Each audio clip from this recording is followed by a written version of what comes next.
Welcome, welcome. How's everybody doing tonight? So I'm going to start the introductions while we continue to let our amazing standby people on inside. And so they'll just kind of be crossing. Feel free to get up and continue getting drinks at the bar. I just have a few announcements. Welcome to Montclair Film StorySLAM. I'm Jennifer Cambris. I'm the Director of Production and Special Projects at Montclair Film. Thank you so much for coming out tonight. I am curious, who here has never been to a Montclair Film StorySLAM? Oh my God, how exciting is that?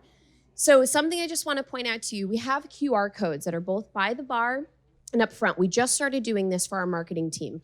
If you have just 2 minutes, it's literally 5 questions, especially for people who have never been here before. It helps us so much as a small nonprofit to know how you heard about this. And it could just be that you heard about this through a friend who's already going to be performing tonight.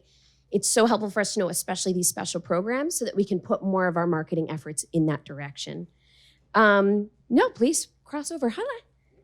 I wanted to shout our newest partner with StorySLAM Events, which is Montclair Center Business Improvement District. The Montclair BID is a non-for-profit organization established to enhance and promote downtown Montclair as a regional shopping, dining, and entertainment destination, representing over 400 retailers and restaurants on Bloomfield Avenue and adjacent streets. The BID is a nationally accredited Main Street community that partners with businesses, nonprofits, landlords, and government to make Montclair Center a vibrant place to eat, work, shop, live, and play. We are so thrilled to be working alongside of them for this program year-round and during our annual festival. A few announcements about our programming. On March 4th at Cinema 505, which is here, we have our second All Things Considered Oscars conversation with Daniel Batzik. For those of you who don't know, Daniel's this incredible producer that lives in town. This year, I'll just say this year alone, he's the executive producer of the nominated films Poor Things and The Zone of Interest. If you don't know who he is, feel free to look him up. He's incredible. So that's on Monday. On March 6th at the Claridge, we have a sneak preview of the Oscar-nominated film Robot Dreams. The film is loved by both kids and adults equally and won't be released widely until this summer, so that's your chance to see it. On March 7th, we have an advanced screening of the 2024 Sundance film Frida, along with a Q&A with director Carla Gutierrez. On March 9th at 4 p.m. at Cinema 505, our Montclair Improv Comedy Troupe will be performing kids improv that's appropriate for kids ages 3 to 9. As a mother of a toddler, I can attest to the fact that the hours between 2 p.m. and dinner time are approximately 700 years long. So it's nice to have a reason to get out of your house in the middle of the day. And I will say we do always sell this out. It's an incredible program. This also sells out quickly. Please get your tickets soon. On March 12th at Cinema 505, we're hosting a panel with women in the film industry called Women in Real Life, the voices behind the camera. I do know that that's very close to being sold out as well as of this morning. On March 14th at the Claridge, we have a special one-time screening of Fioretta along with Q&A with the film's subject, Randy Schoenberg. That's the next 2 weeks, folks. So I only gave you the next 2 weeks of programming. Feel free to keep an eye on our website for everything else we have to offer. Summer Academy classes for grades 6 through 12 are on sale now, and adult spring and summer classes will be posted on our website. I just want to confirm on Saturday, right? Education? Ooh, insider information. So as of tomorrow, adult classes will be posted as well. Make sure to follow us on Facebook and Instagram for up-to-date announcements for all of our films and events. We do want to thank our members. If you aren't already signed up, please consider joining our family of more than 3,000 member households today. In addition to discounts and early access during the festival, member discounts are also available at the Claridge, as well as our Montclair Film education programs. As I mentioned before, the bar is open tonight. Feel free to get up in between the speakers or during deliberation. And please note our fire exits on your right and left, and the bathrooms are on your left and out through the exit door. Without further ado, I'd like to introduce you to your host for the evening, Duncan Miller. He is our storytelling teacher and coach here at Montclair Film. Duncan is a former actor and improviser who has performed with the Second City and Improv Olympic in Chicago. He's performed in various theaters, short films, and festivals in New York City, Chicago, and Baltimore, prior to earning his master's degree in education. Currently, he is a high school academic dean at North Star Academy in Newark, helping to guide the next generation of storytellers. Please welcome Duncan. Thank you, Jennifer. Welcome, everybody. Thank you for coming out tonight. Happy Leap Day, huh? I wanted to make jokes about the leap year. So I looked it up because I'm not very proficient with that. Apparently, there's some facts you should know. In 100 years, if we did not celebrate this leap year every 4 years, we would be 24 days behind. In 500 years, December would feel like the summer. There was popes, there was Gregorians and Romans. I started to get confused. There was some 84-year-old guy who was celebrating his 21st birthday. The math wasn't mathing, so I gave up. I hope you're sufficiently confused. Happy leap year, happy leap day. We have 3 wonderful judges at the back. They are underneath our projector here. We'll introduce them shortly. They are the ones in charge tonight. They hold the power in their hands. There are 3 prizes we'll award tonight, including the first place prize, which will include a full year membership to Montclair Film. So we are going to introduce and meet our judges. Thank you for being here. Thank you all for braving the frigid temperatures here as we dive in. So first up, we just have raised hand in the back since it's so dark and I can't see you. We'll give them a round of applause after I introduce. Please welcome first Laura Tressel. Laura is a veteran of companies and projects where storytelling is the core. She launched her career at WYNY Radio and worked with legends Don Imus, Howard Stern. She was poached to work on the launch team of MTV, got to work curating the first music videos. Eventually, she joined the team that launched the Disney MGM studios in Florida, where storytelling, of course, drives that brand. While at Disney, she worked with such shows like Oprah, Rosie O'Donnell, and The View to pitch ideas for segments and to oversee all aspects of production at Walt Disney World. She even managed film shoots like Marvin's Room with Leonardo DiCaprio, Meryl Streep, and Diane Keaton. Laura served as a producer on numerous Disney-branded shows to launch Disney Travel on Demand Network. More recently, Laura has worked as a talent executive with shows such as the Grammy Red Carpet Specials, the NAACP Image Awards, Miss Universe/Miss USA, and with much pleasure, the Montclair Film Festival. Let's give it up for Laura. Welcome.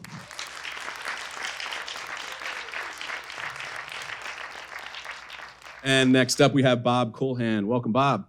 Bob is an elite improviser and sketch comedian. His performing credits include Chicago's famed Second City, main stage understudy, tour co-member, as well as Chicago's Improv Olympic as a company member and faculty, as well as the Annoyance Theater.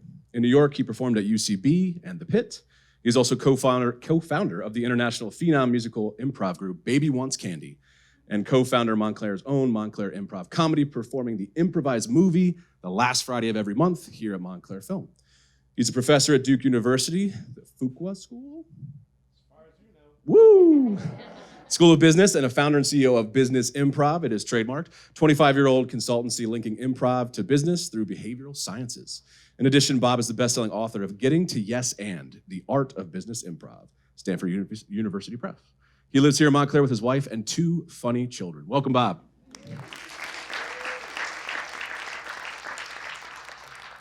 Our third and final judge tonight is Jessica Lisboa. She's an actor and director for over 28 years, theater educator for the last 20.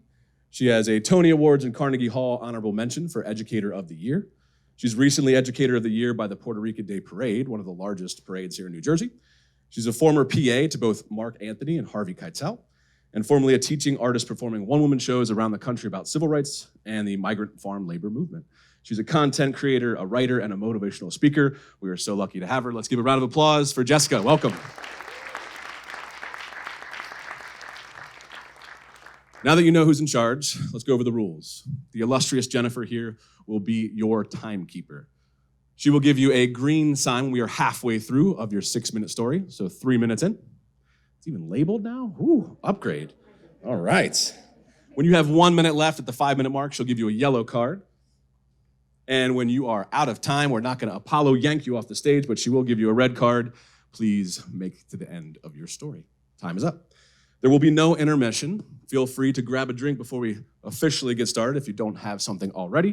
But we are about to hop into our first storyteller. Of course, the theme is leap. Leap into the shortest month of the year. Leap into something new. We're going to hear stories tonight to challenge us, to excite us, and hopefully push the boundaries of what it means to take a leap. Let's welcome our first of 10 wonderful storytellers tonight. Let's give a warm welcome to Linda Shortman. Welcome, Linda.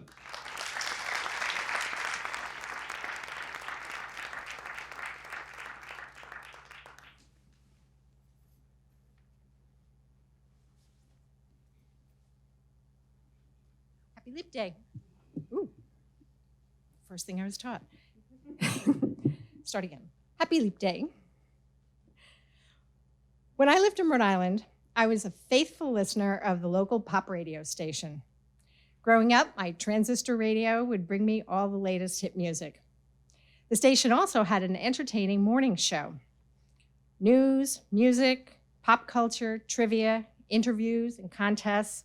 It was live, and it would keep me company for years as I would start my day. In 2001, they held a contest for listeners to fill in for one of the co-hosts who was going on vacation. I thought that sounded like fun, and it would be a personal challenge. But when they said that the way to enter was to make a videotape, yes, VHS application, I thought, what? It's an audio medium. I don't even like my picture taken, and they want a video entry? I stewed about it for a couple of days and finally decided to take the leap. I set up my camcorder in my living room and uncomfortably gave my pitch to be fill-in co-host. Among my qualifications, I listed enthusiasm, longtime listener, the gift of gab, and a love of movies and pop culture. I mailed the VHS cassette, assuming I would never hear from them. About a week later, I came home from work with a message on my answering machine. Yes, the technology I'm talking about here dates me. That said they would love to have me as a fill-in co-host. I was shocked, then terrified. Shit, now I was gonna have to do this. I was in way over my head. Down deep, I was delighted. Even though the show started at 5:30 a.m., I was still psyched and went to bed very early the night before. The next morning, I woke up around 3:30 a.m., I had a 5 o'clock call, to a series of Post-it notes all over the bathroom mirror from my kids. You got this, go mom, you're the best. My cheer squad had been busy after I went to bed. I still smile when I think about it. My support system was strong. I arrived at the station under the dark of early morning and walked into a bright studio with my co-host and producer getting ready for the show. I was given the copy for a celebrity news I was to read later in the show, handed a set of headphones, and positioned in a chair in front of a microphone. That was my training. The co-host opened the mics, and we began the show. What followed were 4 hours of chit-chat, jokes, call-ins, and contests, all peppered with top 40 tunes. It went by so quickly and was a blast. I assume that I did okay because when we wrapped the show and the microphones were off, all the producer said was, smooth. He smiled at me and I knew it was a compliment. I stayed friendly with the crew at the morning show and would call in from time to time when they wanted people to talk about movies. In the fall of 2006, the producer called me and asked if I'd be interested in doing a movie spot on Fridays. Once again, I took a leap and jumped in over my head. I said yes, and for a little over 2 years, I was the host of Friday Flick Picks on a 5-minute segment about the latest movies in local theaters. If you've ever had a conversation with me or talked to me about movies, you would know that that 5-minute constraint was a challenge, but it was really, really a great experience and so much fun. Because a radio studio is a bit isolating and there's only a few people in the room, I would often forget that there was a larger audience out there. Rhode Island's pretty small, so every once in a while I would meet someone who would say, hey, I heard you on the radio. I would brace myself for the comment, but it was usually positive. I still listen to 92 Pro FM in the mornings online. Every once in a while, I think about the day that I made that video and the adventures that followed. It's a leap I'm really glad I took. Oh, did I mention? Today is my 17th half birthday. When my kids were small, we would acknowledge the 6-month anniversary of our birthdays. I try to do something special on this day since it only happens every 4 years. StorySLAM fits the bill this year. Thank you for indulging that. All right, keep it going for Linda, and happy half birthday. Very good. Wow. My first college roommate got a job at the radio. I was like, I want that too. I could do that. His first shift was from 1:30 to 3:30 a.m. I said, I'm not interested. Storytellers, this is your home while you're up here for your 6 wonderful minutes. So please feel free to take the mic off the stand. We'll help you get it back afterwards, adjust the light, make yourself at home up here as you tell your story. All right, we're gonna keep it going. Let's give it up for Shannon O'Connell. Welcome, Shannon.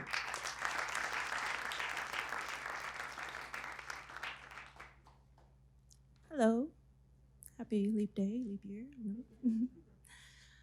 So I had a hard time writing this. Not only because I waited until Tuesday evening to start, but because to take a leap implies some sort of bravery or faith. The struggle for me doesn't lie in the writing. I'm a writer. But I am not a creator of fiction. I didn't want to come to the podium and lie about some seemingly heroic act, some blind leap of faith that required courage and the abandonment of reason and logic. I couldn't stand before you and embellish a time where I did this super unreal, nerve-wracking thing. I didn't know what was gonna happen or where I was gonna land, but I just did it anyway because I believed in myself and I believe in the universe and I just followed the signs and I landed in the place I just needed to be in. There's no wonderment in leaps and faith. Free falling to the depths of the unknown. I mean, that can result in injury or death. I don't identify as brave or having faith. Faith is for the intangible. I need to see, hear, feel, know what is real and what is correct. Now, like right now, yesterday. Before I do anything, before I go anywhere, I need to know, where am I going to land? Who's gonna be there when I get there? What's the temperature gonna be? Like, should I bring my hoodie or should I wear it there? It's easier to just take it with me and put it on rather than take it off. I don't wanna mess up my hair. And when I get there, do I have to check in? Is there a secret password? Is this an exclusive event? Will there be drinks? Because I need at least one, especially if you're not gonna tell me all of the details right now up front. I know that sounds uncomfortable and limiting, but who's got time to go leaping into the dark abyss only to land in a pile of annoying cliches? At least you tried. You wouldn't have known if you didn't try. There's a lesson in everything. What did you learn here today? Well, it is what it is, kid. Look on the bright side. It's only up from here. To take a leap also implies choice. Choosing to do the thing or not to do the thing. I cringe whenever somebody tells me how brave they think I am for doing the things I literally had no choice to not do. Like, how do I not decide at 17 to have the brain surgery to rid myself of the epilepsy? How do I not break down at 19 when my mother's diagnosed with brain cancer? At 28, do I stop living because my father suddenly passes away of a heart attack at the age of 58? At 39, how do I not give up my career, my life, my independence to take the role of a caregiver to my mother who did not die of stage 4 terminal brain cancer? She wishes she had, and she blames everything that's wrong on myself and my sibling. I am the single sibling of 2 sisters who drew the short stick, therefore the spinster sister. And I loathe the praise of doing what no one else will do or the pity for someone else's circumstances. Some might say that taking a leap at all of those S's with a lisp is a fair amount of bravery. I'll occasionally allow for the, hey, you're pretty strong compliment. I can't believe you haven't swallowed a bunch of opioids or submerged yourself in a porcelain tub full of water with a toaster yet. I'll allow those compliments because I was brought up to be tough. Shut up and endure the pain and sorrow of human existence. Internalize it, accept it. Accept all that happens to and around you because we lack the power to influence our own trajectory. And writing or art, that was for private expression. No one is to witness your intrusive thoughts. To some, the nonchalance of my "what else was I supposed to do" response to decisions I've made at impossible crossroads may sound a bit arrogant. But arrogance, that implies pride and a level of confidence I don't really have. Therefore, if I needed to choose the less cringe-worthy adjective to identify with, I suppose I'd go with the lesser two evils and brave. Go with brave. At age 43, just a few months ago, I know I don't look it, I made a brave decision. I began a journey. I don't know where I will land exactly. I'm frequently making stops along the way, here, this being one of them. Not my first, and certainly not the final destination. But I have been writing and performing stand-up all across Midtown Manhattan for the last 4 months and will continue to share all of my intrusive thoughts with anybody who will listen. So it still feels very much like baby steps. My legs are still wobbly, as you can see. And when I stumble, I do sometimes want to stay there and crawl slowly back to my bed. A place where I know what to expect and the comfort of it is not the same as leaping. But also, it is the same as not moving at all. So I don't know about leaping and plunging, but I will not climb back under the covers, nor will I bury the pen. All right, keep it going for Shannon, please. Beautifully written.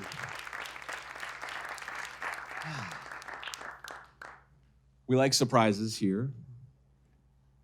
I want to know if there's a surprise storyteller who hasn't checked in with me. Is Maria Delpan or Sam Reisman here? I'm Sam Rissman. Sam Rissman, welcome. We're going to get you up in just a few. I'm so glad you're here. Welcome. All right, now that we're no longer surprised. Sorry, Maria, we wish you were here. Wherever you are, I hope you hear me. We're going to bring up our next storyteller, number 3. Let's give it up for Mary Mallory.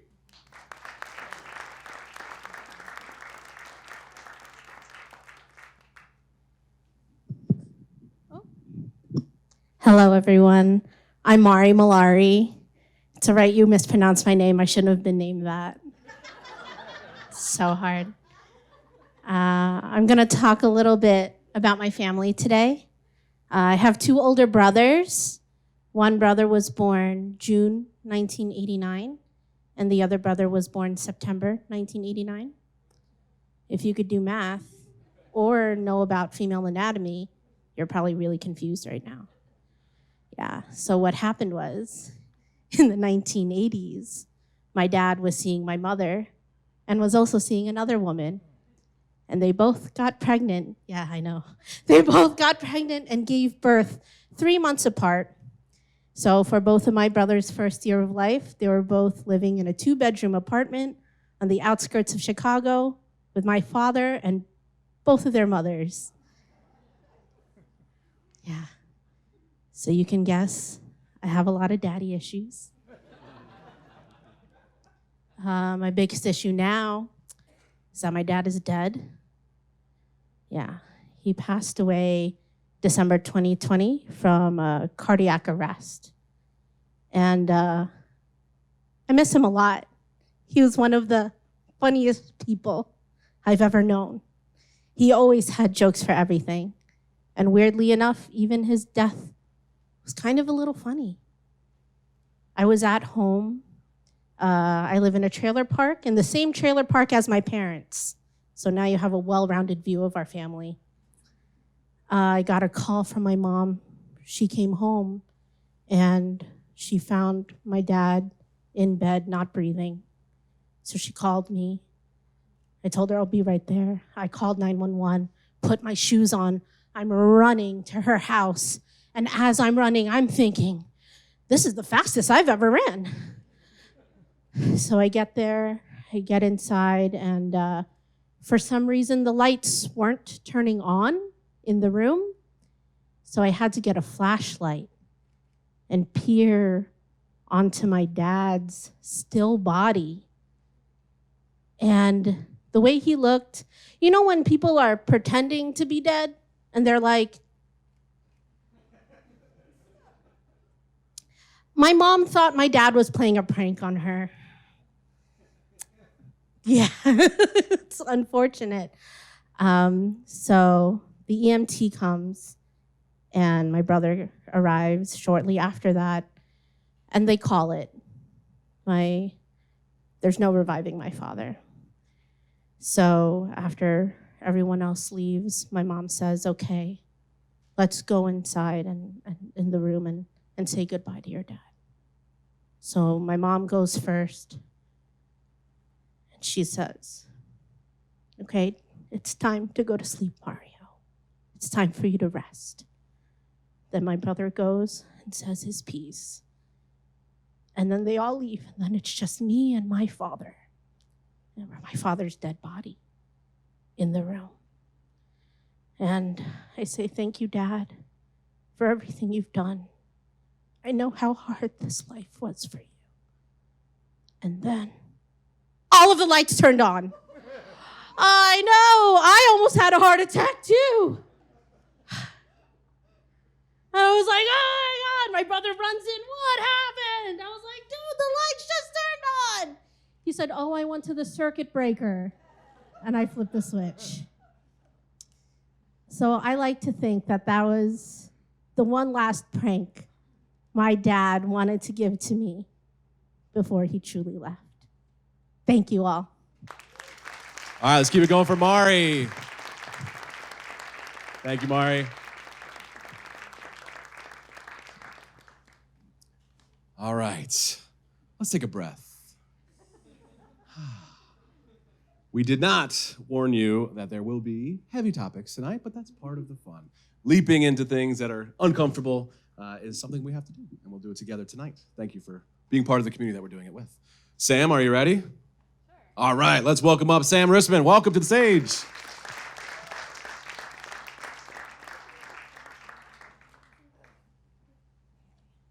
Hello.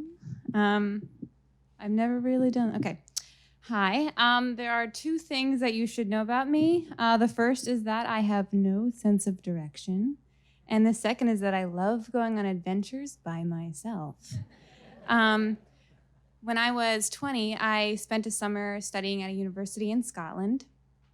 And there was a nearby mountain right near the university that I could see, and I decided it would be a super good idea if I climbed that mountain by myself. So I set out and I brought two things with me. I brought my phone, which had no SIM card, and I brought a camera. I did not bring water, food, a wallet, or a map. So I climbed up and I was like, this is gonna be awesome.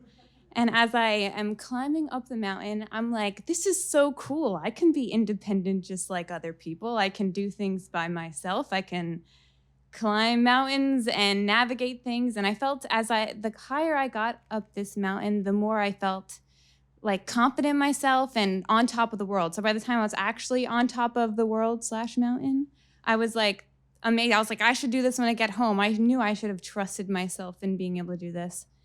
And then as I started to climb down the mountain, I kind of noticed that I wasn't really seeing the university on the path down. And it's in Scotland, it's very grassy. It's not like here where there's like trees everywhere. So it's pretty clear. And I was like, I don't recognize this. And I don't recognize anything. So that's a pretty big deal that I'm even noticing that. And I keep going and the sun is starting to set. I'm starting to get hungry and thirsty. And I'm like, I have no idea where I am. I might die out here. That's probably not good. So I keep going. And then in the distance, I see a bald, sweaty jogger just kind of like going on one of the paths. And I'm like, I'm probably gonna that's the only person I've seen. I'm gonna have to trust this Scottish man to tell him that I'm a young American woman who has no way to contact anyone and is lost. And I was like, I'm gonna have to take this leap of faith because my two options are die out here maybe or ask this man for help. So I walk up to him and I say, hey, where's the university? Which path is that? And he says, you came down the wrong side of the mountain. I was on the complete other side. It had taken me about 3.5, 4 hours to get to the other side, and the sun was starting to set. And I was now with this man who was telling me I was on the wrong side. And I said, how do I get back? And I'm sparing you guys the Scottish accent that I've tried to do when I tell this story. But he said, basically, I have to go straight and turn left after the second sheep pasture, and then walk along until I see the highway, and then keep going left. And I said, got it, which means I have no idea how to direct directions, but that maybe I could do that. So I walk, I see a sheep pasture. Then I see a second sheep pasture, and I don't see any paths. And I'm like, okay, that's fine. So I keep walking, and I see more sheep. And I was like, okay, I'm not seeing any paths. And then I start to feel more dread. And I start to feel that same sense of like, I'm going to die out here. And that bald, sweaty jogger is going to have to say he was the last person to see me alive. I have no idea where I am. I keep walking, and then I'm at the base of the mountain now, and I have no idea where I am, and I see a parking lot, probably for hikers to park and go up. And I'm like, you know what? I'm gonna camp out by that parking lot. The next car that drives out, I'm gonna stop them, and I'm gonna ask them for help again. So I kind of stand there, and then a car comes up, and I'm thinking I'm gonna have to like jump in front of the car, but instead it slows down, and the window slowly rolls down, and I peer inside, and it's the jogger from like 45 minutes ago, and he's in the car, and he says, "Are you still lost?" I was like, okay, if he had wanted to kill me, he would have done that an hour ago. I gave him like on a silver platter, perfect opportunity, and he let me go, so he's probably not trying to kill me the second time. And I was like, yes. And he said, I wasn't gonna offer this before, obviously, but I can drive you back. I know how to get to the university. And I thought, and I was like, okay, I'm gonna have to trust this man, not only to give me directions, but to get into his car and essentially hitchhike back to the university. And I'm thinking about it, and then I look and see in the back seat, there's a car seat with goldfish crackers and crumbs all over the back. And I was like, okay, if some child recently has trusted this man to spill things all over the back seat, maybe I can give him a little bit of my trust. So I say, yes. So I get in the car, and all that dread, anxiety, that fear that I'm gonna die in the middle of the mountain in Scotland kind of goes away as I sit there. And I may not have any sense of direction, but I do have a sense of a good person. So I made it back, and yeah. All right, thank you, Sam. Let's keep it going for her. There are a lot of books on how to survive in the woods, but I now know the only thing I need to know about serial killers is if they have a messy back seat with goldfish. You're good. You're good. Thank you. All right, we're about at the halfway point. We're going to keep it going. Let's welcome to the stage Yulia Parshina Kotas. Welcome, Yulia.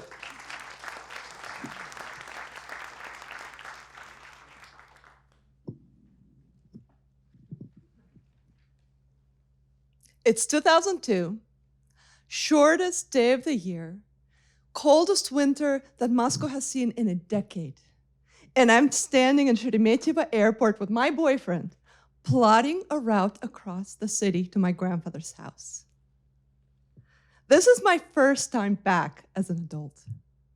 My family, my parents, and I immigrated in 1994 when I was still a child. And in that 8-year absence, I have become a stranger to my Russian family. They call me the American. And in that othering, my heart breaks. I ache to be a part of them again. Not just my cousins and uncles and aunts, but their entire world filled with folklore and guitar songs and stories told in kitchens over candlelight. So that December, I leap across the ocean with a boyfriend in tow to celebrate my grandfather's 75th birthday and be part of my family again. The shuttle from the airport to the metro is crowded, and it smells like wet woolen socks. And that is the smell of my childhood winters. That is the smell of love. In the metro, I give money to the ticket clerk, and she, looking so put out, slams down 2 tokens on the counter and forgets to give me my change. See, I think she smells the weakness in me. This frightened child ready to skulk away in embarrassment, and I am about to prove her right. Because I was raised to believe that any encounter with authority, be it the government, the police, or a woman selling tokens, is a futile fight that I was meant to lose. But something in me, maybe the sweat, the smell of the wet woolen socks, rises up, and I straighten my back, look into her beady eyes and say, "Извините, пожалуйста, you owe me change." And she blinks, and she shrugs, and counts out the rubles. No big deal. But to me, it is a huge deal because I just battled the many-headed dragon of my childhood, the authority, and I won. So we descend into the entrails of the Moscow Metro, and we enter a world of bears. On the platform, there are women in fur coats and men in fur hats and children with fur-trimmed boots. And as we plunge into this gnarling mess of beasts, I feel myself transform. My teeth get sharper, my nails grow claws, and I feel fur spring from under my skin. And by the time we re-enter the world of day, an hour and 2 transfers later, a heart of a bear beats inside me. Outside the metro, there's an outdoor market selling fruit and clothes and VHS tapes. My boyfriend tugs at my sleeve. And I turn to look. He's staring at this ancient woman with face like boiled noodles in a shabby coat sitting on a wooden crate. And at her feet is a dead, half-plucked chicken frozen to a piece of cardboard, getting splashed with dirty snow. And I look at her through his eyes. This ugly, brutal poverty. But then I see it with my bare heart. And I see a deeper truth. I see this woman in her tiny village house, after selling her chicken, putting a lump of sugar into a steaming cup of tea with her wet woolen socks laid out in front of a stove. And it is a hard life, yes. But it is not all ugly. It is not all sad. And I realized then that while I became a bear, he stayed a man. And though we leapt together across the ocean, there's still an ocean of experience he could never cross. We made it to my grandfather's house, and the celebration was marvelous. And I didn't mind when my family called me the American. I am American, but I am also a woman who slayed the Metro dragon, who turned into a bear, and who saw all truths of a frozen chicken. And I belong. Thank you. All right. Let's keep it going for Yulia. Beautiful story, beautiful imagery. Thank you. You know, Yulia, I've been called a bear before, too. I think it's a bit different, but thank you. That was wonderful. All right. Coming back from Russia, here we are, back in Montclair. All right. We're going to keep it going. Let's welcome to the stage Megan Dewan. Welcome, Megan.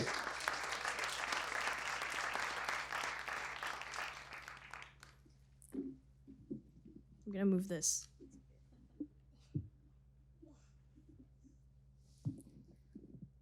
Hi. So, my name is Megan.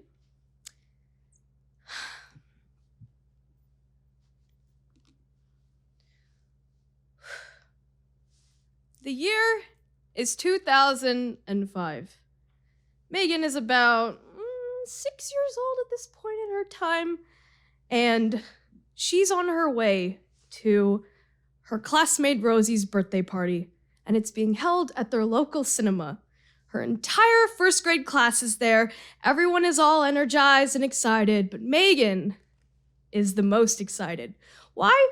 Because she's never been to a cinema before, at least a big one at that. Her 6-year-old self, she couldn't fathom any of that. So running through the front doors. She bursts through, she sees Rosie, makes a beeline and hugs her, and in one hand, she's holding her hand. The other hand has a triage of popcorn, gummy worms, and some type of little kid beverage. I think it was apple juice. And she's holding everything all ready to go, and she walks through the doors and goes, Rosie, look. Oh my God. She drops popcorn, apparently. Oh my God, Rosie! Look at the cinema. Look at the theater. It's so big. It's probably the size of my house. Oh my God. I'm so excited. Megan attempts to sit in her seat, but she's honestly standing at this point, looking directly at the screen. All of her friends, all of her classmates, they're kind of just, in their seats, but they're having their own conversations. They're not really paying attention to the movie. And when Megan is looking, she's completely transfixed. Her mouth is agape, bits of popcorn coming out of it, and she's darting around looking at all of the different colors and movements of the robots on screen, and she goes, wow, I can't believe we're watching the movie Robots in the cinema, and it's so big. I've never been happier. Wow. I wish it was like this forever. And she runs out of the cinema as the credits come to a close, and she goes up to her dad, who's ready to pick her up. She goes, Daddy, look, I saw that movie right there, and I want to come back here all the time, and I always want to come to the cinema. Isn't it so fun? Ah! And then she looks at her dad, and her dad goes, Megan, of course we can come back here, but I have to show you some culture. So we're gonna go and rent some DVDs from the sleeves at Netflix. But I'm also gonna take you to Blockbuster, and I'm also going to take you to the Red Box that's near our local grocery store, and you can see what a physical DVD is like. And my dad went through on his promises. He brought me all these DVDs. He introduced what the world of cinema was like, both in physical and in virtual form. And he told me, this is how cinema is meant to be digested. And I never forgot that. Years later, in 2013, Megan is watching movies with her friends, but it's not quite the experience that she wanted to have. So she's sitting in the theater with her friends, and her friends picked the movie this time, and lo and behold, it's some Magic Mike type film, and they're sitting in their seats, and they're screaming, oh my God, take your shirt off, Channing Tatum, take your shirt off. And I'm like, I don't know you, like, stop. Isn't it funny how Megan used to be that very same person, but the roles have been reversed, right? So, filing out of the theater, Megan and her friends reconvene, and Megan goes, so, what did you think of the movie, y'all? And they go, I mean, the plot was okay, but like, did you see Channing Tatum almost took his shirt off? Isn't that so cool? Yeah, totally. So, I mean, what movie do you want to see next week? And they go, I mean, do you want to pick? And Megan goes, okay, sure. Yeah, I'll pick. How about The Secret World of Arrietty? Have you ever seen that film before? And they go, that anime-looking thing? Okay, I guess. And I said, I don't know what that is, but I mean, I'm curious about the movie. So we go to the movie, and we're all excited to watch it, or at least so I think. And I'm seated in my seat, and at this point, I've kind of progressed into liking beyond more than just animated films. I also like thrillers, and also have a little bit of a thing for horror films. So my friends and I are sitting in our seats, and I keep pointing to them. I think, look how pretty this animation is. Look how their mouths open. Isn't that so cool how it's kind of stilted? And they're like, uh-huh, yeah, shush. Right, oh, sorry, right. And I'm watching the screen, and I'm so excited. At the very end, we reconvene, and I'd say, so, wasn't that great? Like, did you see the cinematography? Like, wasn't it so pretty? And they're like, I have to go. Oh, right, of course, sure. So, years pass, and Megan has a completely different set of friends. They all actually kind of like the same movies that she does, but she's progressed beyond spooky horror films, beyond dramatic thrillers, beyond animated films. She also likes indie films, westerns, films of different languages, and although she grew up liking Hindi films, which primarily have spoken subtitles in them, she's, at least in her mind, progressed.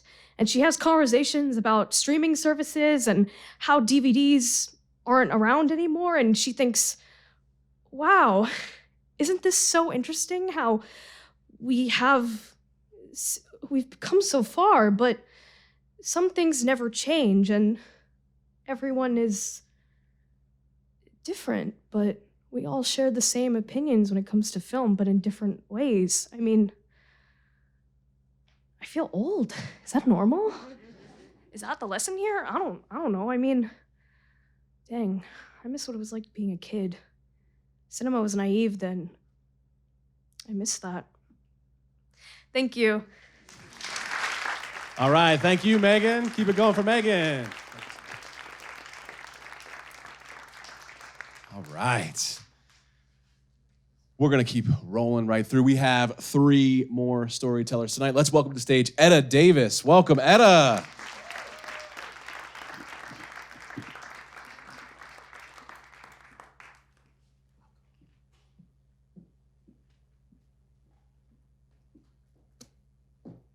Happy leap year. My journey to India started when I purchased my home locally.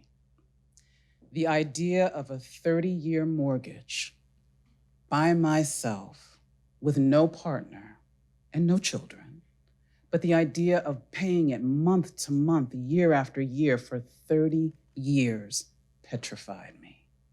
So when my employer said they were looking for volunteers to go to India, I raised my hand right away. And even though I knew very little about India then, and I knew that my interactions with folks from India here in the United States was not always pleasant.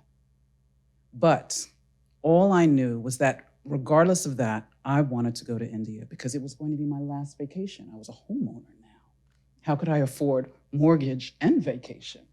So I was going to India. The job set up trainings for us to figure out how we were going to be received. And they had trainings for us to prepare, but I had my own questions. So I sought out people who were from India and I asked them straight blank, how am I going to fare?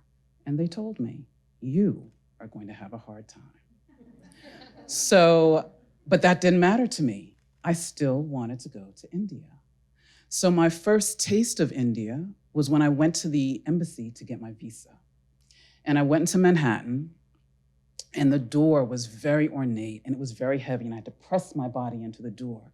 And when I pressed my body into, I had to press my body into the door to open it and to close it. And when I closed it, you could feel the air come seep out of the room. And when I turned around, the sights, the sounds, the smells, the different language, it was all very different to me. But I was able to get my visa. And I came back out, and I was back in America. I was back in New York City. And I thought to myself, I can do this. So I go to India. And the first night I get there, it's warm and it's great because the company, in an effort to save money, sent us during the monsoon season. It rained 21 days straight, and I don't mean a drizzle, I mean it rained. And so there were roughly about 10 to 12 of us. Some people stayed, some people got there and said, listen, this is not for me. And I was training my class. I had a class of roughly 12 MBA graduates, but it wasn't going well.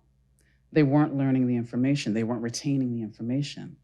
I was getting frustrated. I was getting disappointed. I did not want to be one of those people who said, hey, I can't do this. This is not working. But the days went on. It wasn't working. So I drafted my resignation.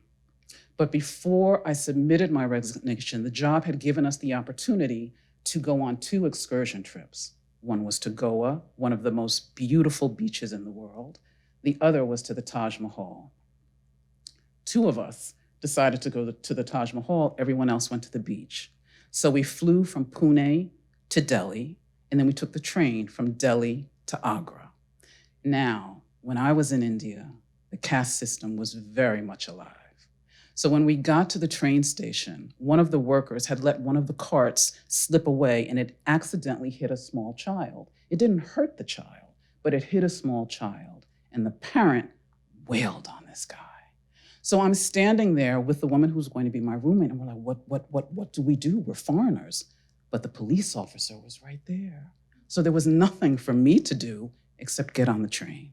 So we got on the train, we went to Agra, and for me, Agra was one of the poorest places that I had ever been to, but the Taj Mahal was there.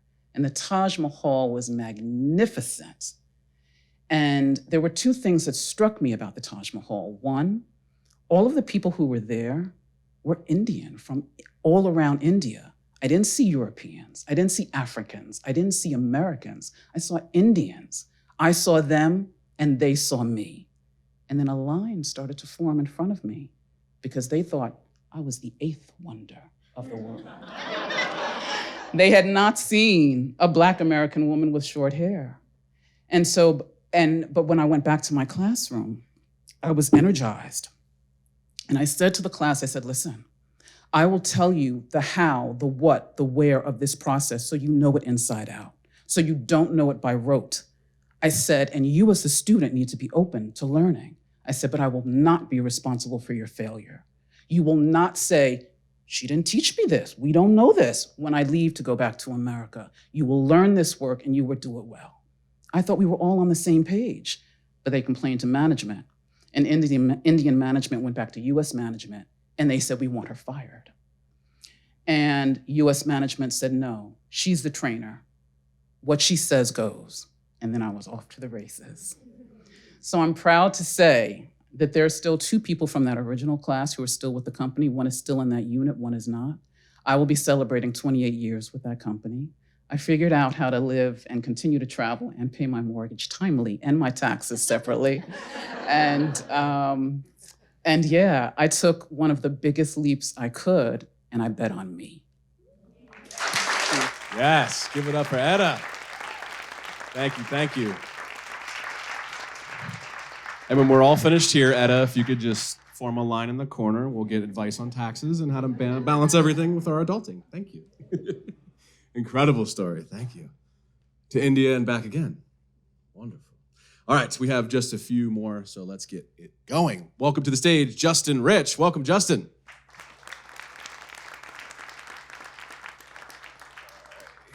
Good evening, Montclair. How are you guys? And girls, sorry. All right. So I was substitute teaching in Montclair District to about 2017 to 2020. That's when I heard about COVID-19. And my coworkers thought that was a joke at first. We were like, you know, some kind of sickness they're talking about, the closing schools. I'm like, it's a joke. And then I'm buying toilet paper and CVS snacks. So it wasn't a joke. I first started taking acting classes via Zoom in 2020 after stumbling across an actors page on Facebook along with the podcast on various topics including mental health, writing song lyrics, and taking classes. Something I wasn't taking care of myself was my mental health, actually. So I decided to get the therapist. Finding a therapist as a Black male is very stigmatic. So like for me, it was still hard to find that too. So I found this Black male therapist. He pushed me, gave me confidence to believe in myself. But eventually, sadly, he passed away. And then my journey struggled and I fell to the wayside. I remember in class, struggling my dictation, still struggling my dictation, during class and memorizing lines, focus and building confidence. And my acting coach gave me a tough love. At first I hated it, and then once I needed it. I was stuck on scripts and connected with my characters. Although I was putting in work, I didn't feel progress being made. After years of struggle, I was wondering what was next. I had obtained my bachelor's degree at Montclair State, and I ended up my education after a few years of being discouraged, and I always had the itch for creativity. I started working at Glenridge High School as a substitute teacher, but I wasn't feeling fulfilled. I was still glass half empty. I wanted to get back into the arts so bad, but I was lost and unsure how. After college, I thought I would be a big movie star, have this own company, and make movies. Once the pandemic ended, I was back in Glenridge, this time at Ridgewood Avenue School, working with special needs students, moving to my own apartment with my girlfriend and her son. I started building strong bonds with students and felt I was making a difference, but I was still glass half empty. I picked up another job working the after school program, but still, I was still to pay rent. But still, I felt even more time being taken away and being further pulled away from my dream. One day, the gas lamp players at a Glenridge had a table set up in Glenridge School, and they were doing auditions for Elf. And I thought, should I try this? This is a kid's play. They were like, no, it's not a kid's play. So, I danced, I sang. These girls, I don't know if they were looking at me or not, or they were just going, what's this guy doing? He looks like he's 20, but looks like he could be 30, Who knows? So, figuratively, literally, I found my footing. After the audition, I waited nervously to hear back, and originally I thought I would be rejected. After a few days, my spam email, and to add to surprise, I got cast as the ensemble as a security guard originally, and then recast as a police officer, among other roles, which I hated. I'm not a big fan of police, but that's another story. On the first day of practice, I was even more nervous as we held a table reading. This was it. The first real deal. What made me, I'd have dreamed about for years, but I finally come true, but I was still questioning myself. I was still taking acting classes once a week, sometimes after a week, and after practice, waking up at 6 a.m. and not getting home till 11 o'clock p.m. So sometimes I wouldn't be able to, I would eat microwave food and I wouldn't feel fulfilled still. There were days I felt like giving up and days I was on top of the world. What kept me going was my Buddhist practice, supporting my family, my friends, my girlfriend, and my mom. Seeing former students in the audience was exciting as well, and working with them too. They're like, oh, Mr. Rich, you're on this play too. I was like, yeah, keep it on the low, can you? So I was asking myself, how can I balance everything with Saturday practice, family time, and socializing, memorizing lines, learning songs, and writing, and doing my own stuff. As time drew closer to live performances, I felt confidence in myself even more. The long 12-hour days had finally paid off. On the first day of the show, which was Friday, I had all the work all day, and then showtime. That weekend, I felt on cloud 9, no nerves at all. As we gathered the cast, reminisced on all our hard work that we finally did. The curtains opened up, and I had an adrenaline rush through scenes. I was dancing, I was changing, I had different scenes, different outfits. I was even singing. I can't sing, by the way, but I was singing. I delivered my lines like a professional and sang my heart out. In the crowd, my family and former coworkers noticed me in the crowd, and they were cheerful, and then I felt that support too, so thank you. All right, thank you, Justin. Let's keep it going for him. Beautiful. Elf the musical. Yeah? I'm gonna look it up. I'm excited. All right, we have obviously some more positive and some more difficult stories. This one, I just want to give a fair trigger warning to anybody. It does involve the loss of a baby. So I just want to give that fair warning, but let's welcome to the stage and take a nice deep breath together. As we leap into our second to last story, let's welcome Jill Beckman-Gaines. Welcome, Jill.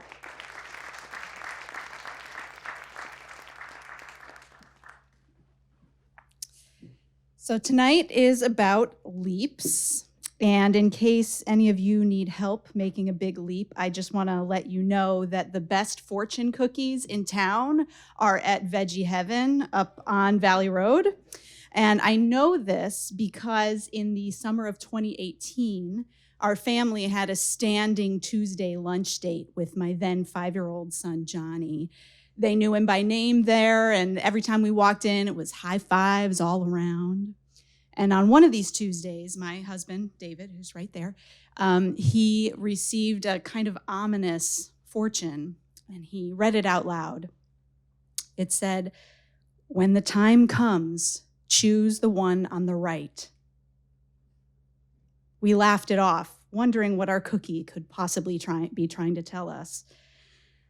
Our Veggie Heaven dates had become the highlight of our week during what was the most painful period of our lives.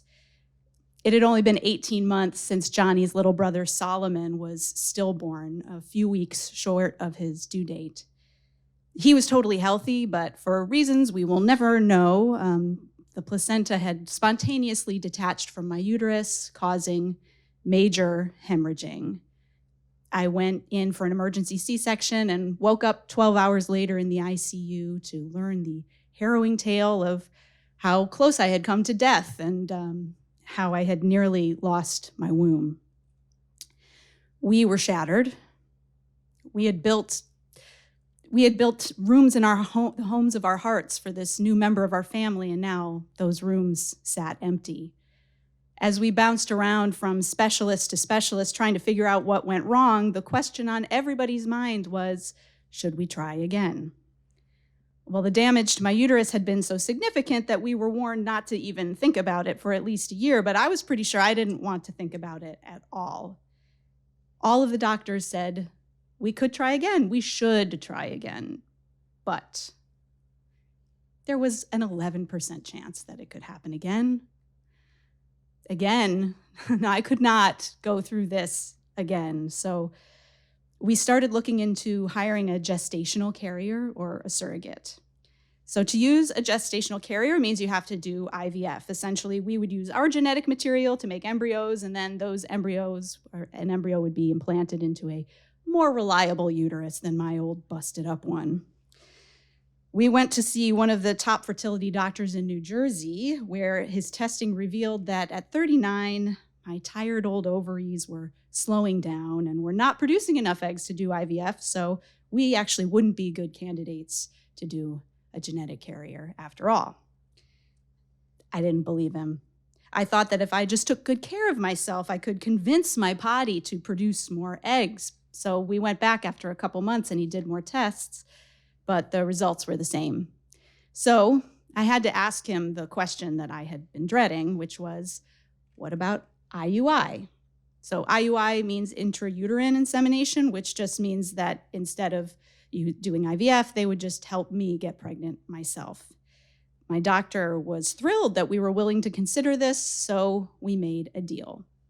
I would take the maximum doses of hormones, and if I could produce at least 4 good-looking eggs, then we would do IVF and attempt surrogacy like I wanted, and if not, we would think about maybe possibly doing IUI. I took the shots.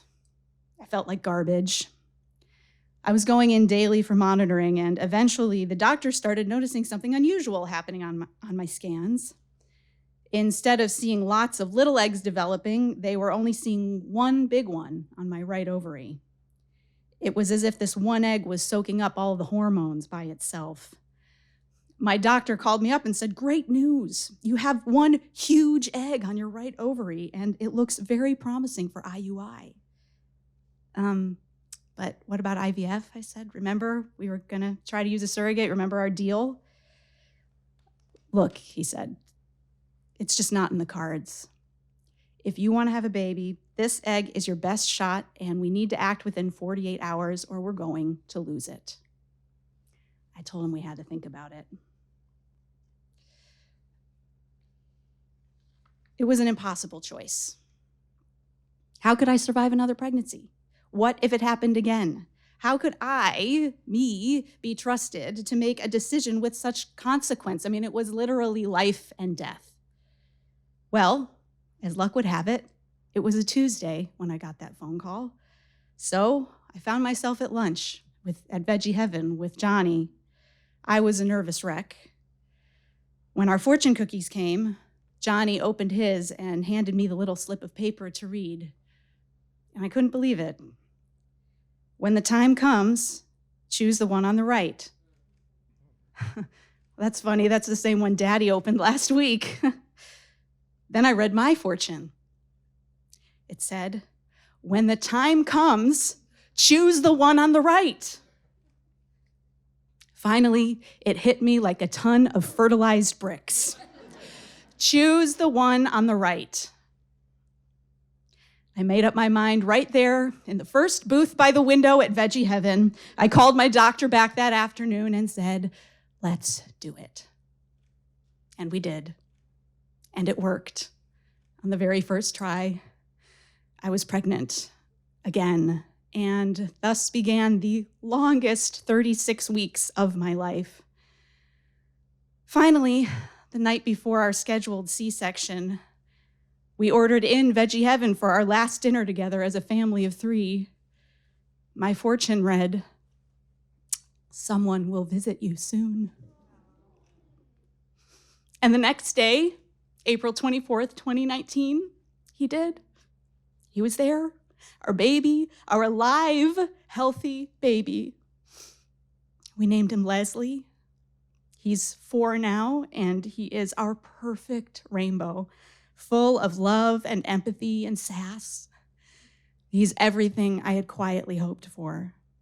Our miracle, the one on the right. Thank you. Thank you, Jill. Let's give it up for Jill. Let's give it up for Leslie as well. A little past his bedtime, but we're thinking of him. Thank you. That was beautiful. Supposed to not get emotional. It's part of the job description. We have one more story to round us out tonight. Thank you for all that you've shared so far. Thank you for being such a wonderful audience. Michael, are you ready? Let's welcome to the stage our last storyteller for tonight, Michael Kovacs. Welcome, Michael.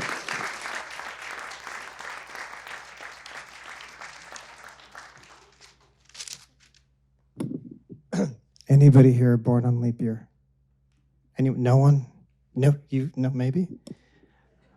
I won't see any of you down at the docks later for the secret meeting because I am born on leap year and this is my birthday. Damn right. I have a favor to ask. I have asked you all to applaud one more time for all the people that were up here before because they were awesome.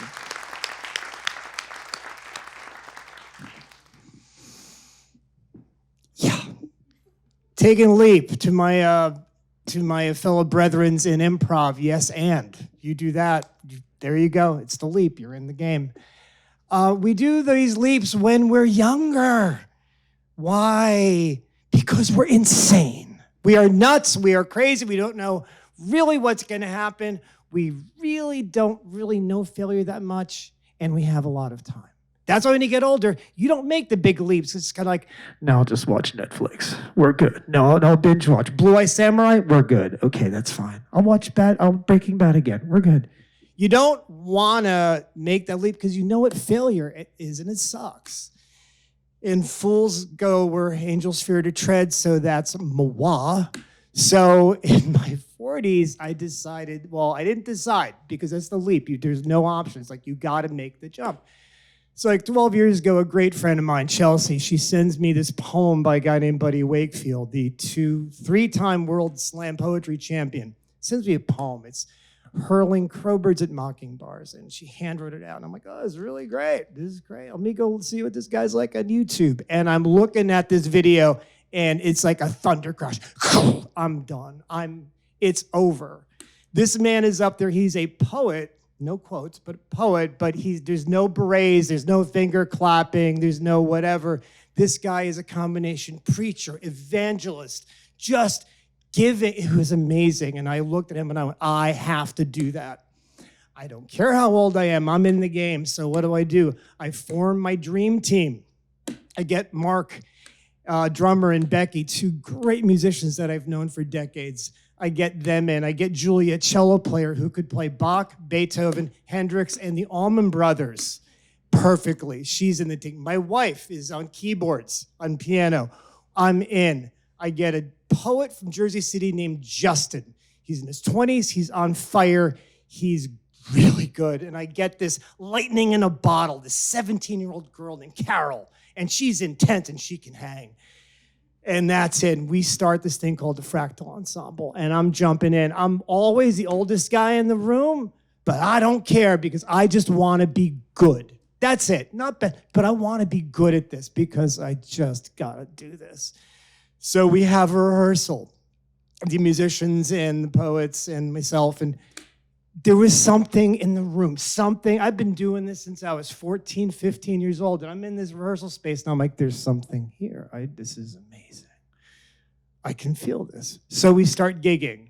And to my UCB brethren and whoever, we know those great gigs that you have with 2 people, 4 people, 1 person. Humiliating, kinda, but I want to get better.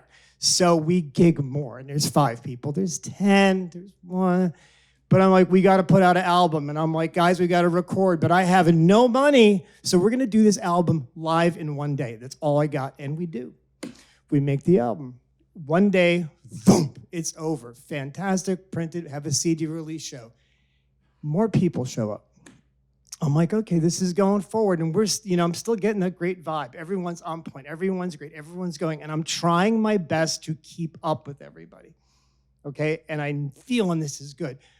So I get us a gig at the New York City Poetry Festival. We are on the bill. Now I'm like, we are now a well-oiled machine, and I'm feeling good. They're great. I'm not saying me. I'm saying we, as an ensemble, we are just feeling.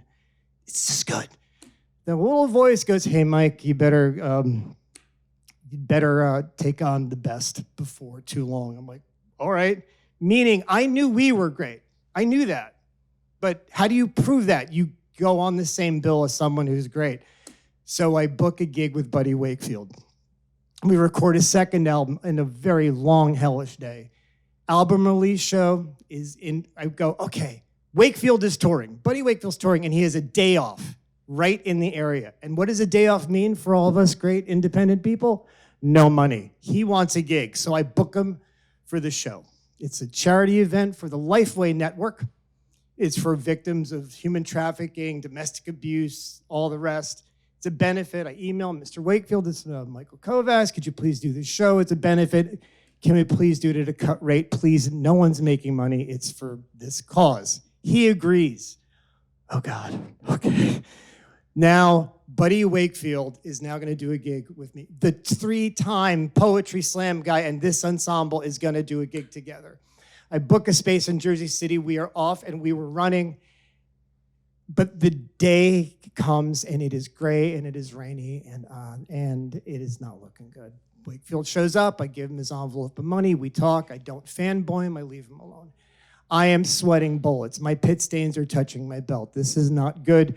But then I get up on the stage and there are 10 people in the crowd. And I'm like, okay, this is a failure. I took the leap and it totally failed. But guess what? And now I'm going to look stupid in front of my hero, Buddy Wakefield. This sucks. But too bad. You got to get on stage. And we do. Mark's there, Becky's there, everyone's there, and we click the switch, and we are off like a machine, like a Panzer tank. We're just tearing it. It's Justin, Carol, me, Justin, Carol, me, Justin, Carol. I end the opening set. Okay, I am the last guy. And then I look up, because I was playing guitar other times, I look up, and the room is now packed. There is standing room only, and I'm like, what? 2 years ago, I was playing for nobody. What's this? And all of a sudden, you're in that like 2-second window you have where your brain's got. So I'm like, whoa. I'm like, wow, we did it. We went from nothing and playing to one person at a cafe to an entire room. Wow. And it was so silent. It was great. So then I make the next leap, open my mouth, and out comes the last thing, the last spoken word piece. Place goes bonkers, we take a bow. It's amazing. Buddy Wakefield comes up. Julia, the cello player, and I back him up for the poem that got me into him, Hurling Crowbirds at Mocking Bars. The circle's complete. We raised some good amount of money for the charity. Later, the voice that said go do this now is because Justin and Carol left later that year. And then we did another album, and then Mark and Becky left for their own adventures. But it was there. So I want to just say one thing to any of you out there tonight. I don't know if you're skydiving, doing macrame, I don't know, acting, improv, I don't know, becoming a surgeon. I don't care, being a poet. I don't care what it is. But I want you to make that leap. And I'll leave you with a line from one of the pieces on the first album. Failure is a deep wound, but regret is a growing stone. Thank you so much, y'all. Making my birthday great. All right. Happy birthday, Michael, and thank you so very much. All right, let's keep it going for all 10 of our storytellers tonight. You have been a fantastic audience. We're going to send our judges upstairs to deliberate.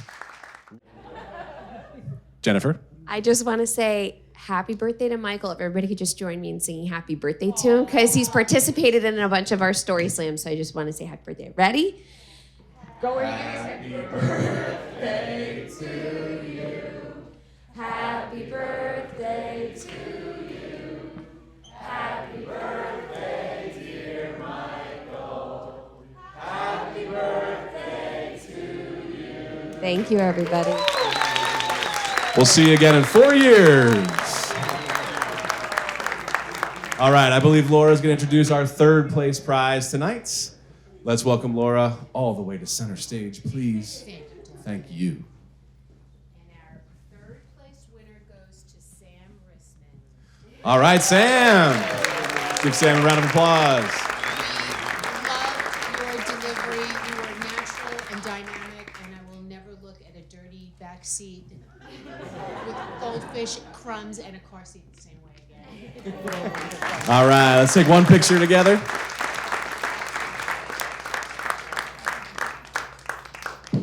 And if you'll both just stand to the side, we want to take a picture to the whole group, so just move on down. Bob, you ready for our second place prize? Yeah, Sam, if you go down with me. Ella Davis, you captivated all. Woo!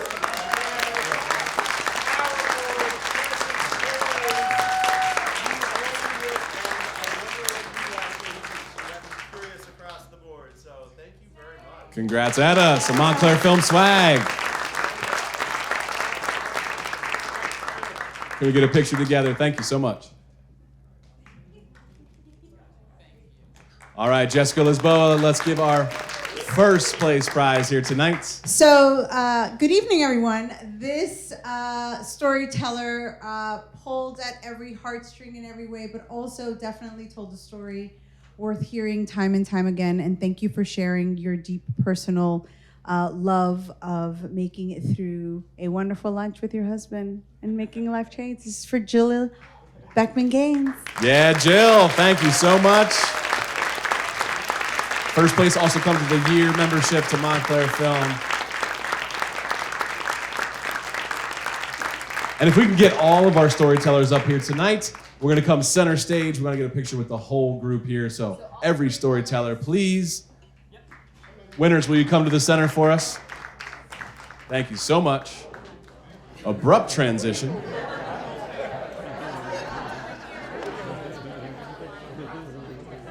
If you'll come down toward me, I promise I won't smell too bad.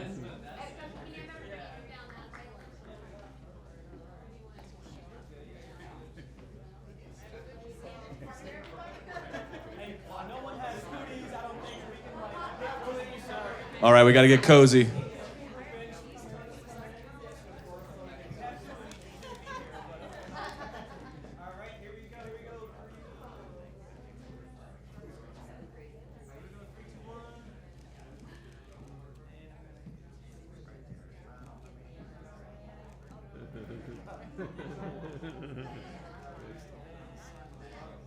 All right, one last round of applause for our storytellers, our judges, our audience. Thank you all so much for being here tonight. Please check us out, montclairfilm.org. We have tons of events coming up. And of course, we'll have another one of these just next month. So please sign up, send us an email. We'd love to talk to you. Get home safe, everybody. Have a great night.